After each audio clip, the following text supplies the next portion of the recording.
Can we just be real for a second?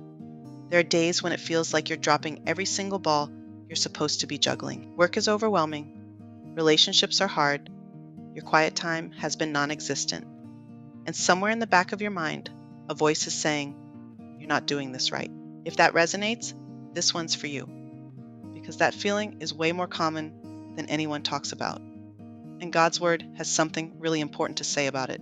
First thing, feeling like a failure and actually being one are two completely different things. We live in a world of highlight reels and impossible standards, and it is so easy to measure yourself against an image that isn't even real.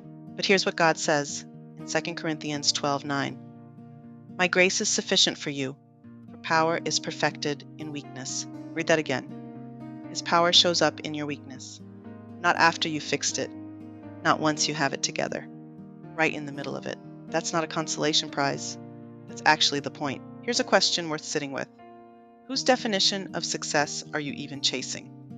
Because God's version looks really different from the world's version. It's not about having a perfect routine, a spotless house, or never missing a beat. Remember Mary and Martha in Luke 10? Martha was running herself ragged, trying to get everything done. And honestly, who can't relate to that? But Jesus gently pointed out that Mary had chosen what actually mattered, just being with Him. God is far more interested in your heart than your productivity. That's not an excuse to stop showing up.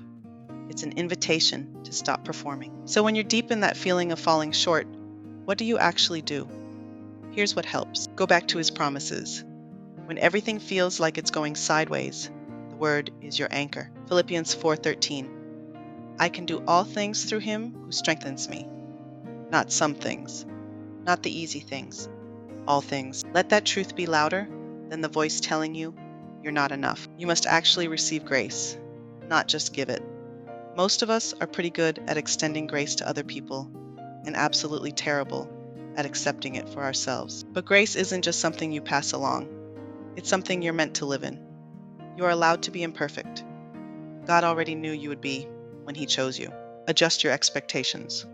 Sometimes the feeling of failure is really just a sign that the bar we set for ourselves was unrealistic to begin with. Celebrate the small wins. Progress is still progress even when it's slow. Get around the right people. Ecclesiastes 4:9-10 says 2 are better than 1, because when one falls, the other can help them up. You need people in your life who will pray with you, tell you the truth, and remind you of who God says you are when you've forgotten. That community is not optional. It's part of how God sustains us. Beyond those bigger steps, here are some small daily practices that make a real difference. Start your morning with even a short prayer, just inviting God into your day before the noise starts. Keep a gratitude journal, even a few lines a night, to train your eyes to see what God is doing instead of fixating on what feels wrong. Make sure you get rest without guilt. God rested, and He designed you to need it too.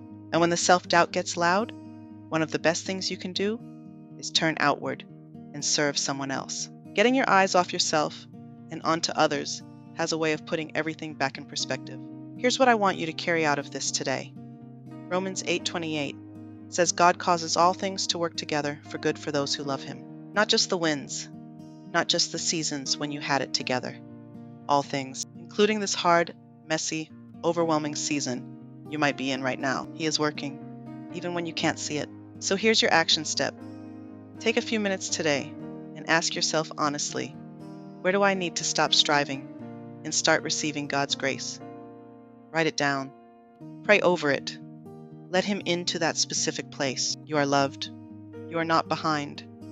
And God is not finished with you yet. If this spoke to you, hit like, leave a comment, and subscribe. Let's keep walking this out together. See you next time.